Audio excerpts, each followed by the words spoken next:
You're listening to Featherweight, written by DoctorSiren and narrated by Inulp. Chapter 5. Keeping secrets can lead to misunderstandings.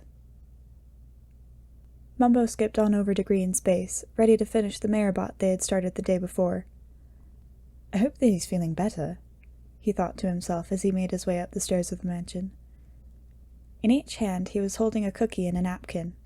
He had made a batch earlier that morning, and he thought Grian would appreciate one. He reached the doors, but his hands were full and he was unable to ring the doorbell. Instead, he stepped back, raised up his leg, and pressed the doorbell with his shoe.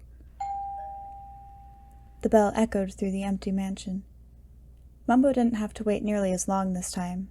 The door opened a minute or two after he rang the bell. On the other side was Grian, who was looking much more awake than he was yesterday. His hair was actually brushed, somewhat. He also seemed to be wearing one of his bigger sweaters, which Mumbo would be concerned about since it was going to get hot today, but he couldn't really say anything since he wore the same exact suit every day, no matter the temperature. Mumbo smiled. "Good morning." Grian looked up at his friend, who was holding baked goods. "Morning, Mumbo." "I made you a cookie." Mumbo held the cookie out for Grian to take. Grian hesitated for a moment, shifted uncomfortably, and took the cookie. "Thank you." "Oh, come on, it can't be that bad." Mumbo chuckled about Grian's reaction. "No, it's not you, it's—" Grian hesitated again and pulled at the back of his sweater. Never mind, it's nothing."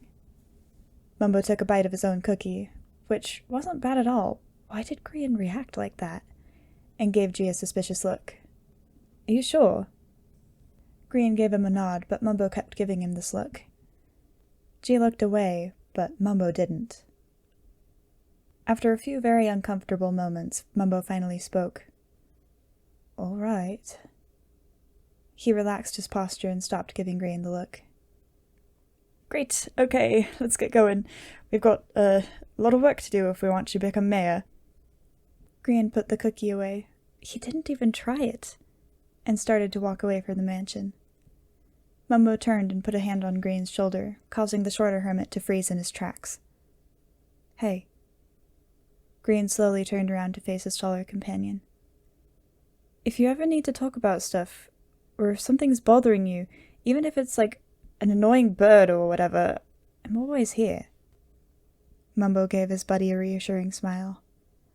"And I'll take care of that annoying bird or whatever that's bothering you." Grian forced a chuckle, but he felt very uncomfortable from the wording of what Mumbo said. "Thanks, dude." Mumbo released his grip. He didn't realize how tightly he had been holding G's shoulder, and smiled. "All right, now that that's out of the way." Mumbo started walking down the steps, and Grian followed right next to him. Well, scratch that. Grian followed ever so slightly behind him. The rest of the day was a lot like the day before. Mumbo and Grian worked on the robot they had dubbed Grumbot. He was being built in hopes that he could help Mumbo become mayor of the shopping district. In fact, the robot was just about finished. Mumbo was inside finishing up the redstone. Grian stood in front of the build, feeling rather proud and rather sore. He kept arching his back and shifting in his spot, which Mumbo noticed from inside the bot. Grian was unaware that Mumbo could see him through Grumbot's eyes. Thinking that he was out of Mumbo's sight, he took the opportunity to quickly take off his sweater and shirt and stretch his wings. Mumbo had been watching Grian for the past moment or two, and was glad that he had been watching at that moment.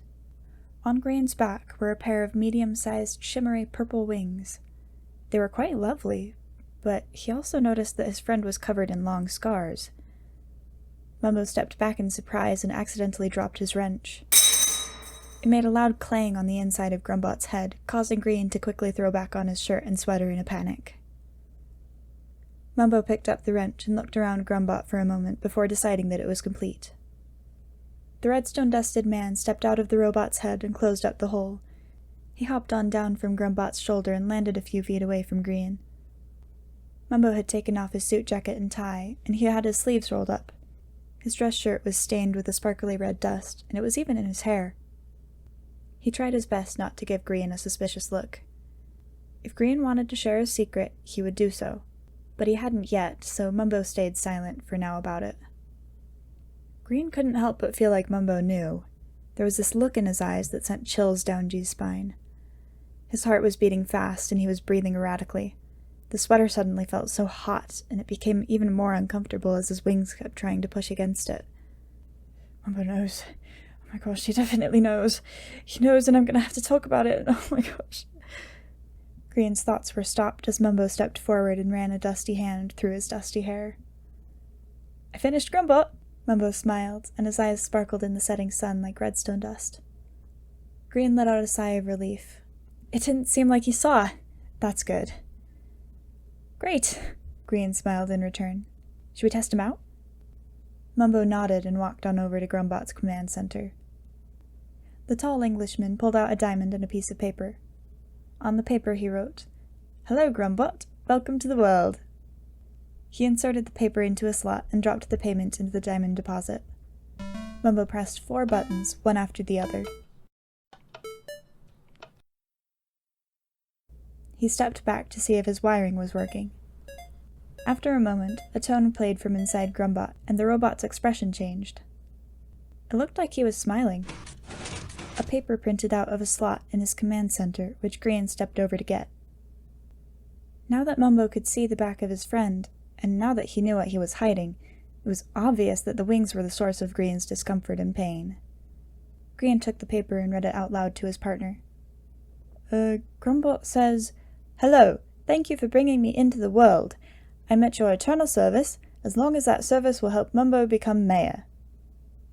Mumbo looked pleased at his work. Well, look at that! I think we did a great job. Grian smiled and looked up at Grumbot, whose expression had returned to normal. Yeah, me too, he said, his mind not in the moment. The next thing he knew, Mumbo was standing in front of him, slightly crouching with his arms open. Grian! Grian shook his head and looked over at Mumbo, whose face was now closer to his eye level. Oh, sorry, what? Mumbo cocked his head to the side like an intrigued pup. I've been saying your name for the past minute. You totally zoned out. Oh, sorry. I was thinking about Grumbot's possibilities. Grian lied with a chuckle. What was it you wanted? Wanted to give you a hug since we completed the project, Mumbo said, ready to embrace his best friend, and hopefully get redstone all over him since he hated that. Grian's panic returned, but he agreed to the hug. If he hadn't, Mumbo would have been suspicious. Grian threw his arms around his tall friend, who put his long arms around G in response. Through the sweater, Mumbo could feel the wings, but he was very careful not to put any pressure on them. He didn't want to cause his buddy any more pain. Mumbo let go of the hug, but Grian held on for a moment longer. Finally, the shorter man let go and looked down at his red jumper, which was now covered in sparkles. Come on, man. This is the only reason you hug me, isn't it? Grian joked with a laugh. Mumbo knew that Grian was joking, but he couldn't help feel like Grian actually felt this way. If Grian would be okay with it, Mumbo would hug him all the time. He loved giving hugs. But Grian always seemed so closed off to that form of comfort. He didn't seem against anything else, only hugs. Of course, Grian was fine with hugs when he allowed them, but it seemed like he needed them more than he would admit. Well, Mumbo started to say, if you'd let me hug you, I would do so with or without the redstone. He said this in a joking way, one that didn't prompt a serious response. Grian laughed in return and stuck his tongue out. If I've lost my trust me privileges, then you've lost your it's okay, I'm not gonna get redstone all over you if we hug privileges. Mumbo jokingly gave G an offended look, but on the inside, ouch, that hurt. I'm gonna get going. I need to fix a few things back at my mansion. Grian spoke up. The sun had finished setting, and the only light here was coming from Grumbot's illuminated display. Got it. I'm gonna stay here and run a few more tests on Grum, Mumbo replied, his back to Grian as he examined the command center. Cool, I'll see you tomorrow then? Grian equipped his elytra and pulled some rockets out of his pocket. In doing so, the cookie that Mumbo had given him fell out, but he didn't notice. Mumbo nodded. He heard the sound of rockets shooting his friend off into the sky. He wondered why he would even need an elytra if he had wings. Mumbo pulled out another diamond and paper. On this one he wrote, "Would I even make a good mayor?" He inserted it into the slot, which took the paper like how a ticket machine would take your tickets in an arcade, and he dropped the diamond into the deposit. He once again pressed the buttons and stepped backward to see his creation's reaction. As he stepped back, he felt something get crushed under his shoe.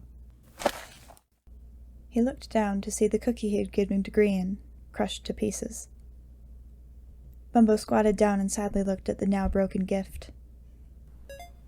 The answer tone played from Grumbot and the paper came out of the slot. Mumbo sighed and turned around. He equipped his elytra and shot himself off with his rockets without even reading the response his robot had given. Was it something he had done? Hello! Thank you for watching. I have nothing to say, so here's this thing. He tried his best not to give Grian a Mumbo nodded and walked on over to Grian. Grian. That sounded like Jimmy. The frick?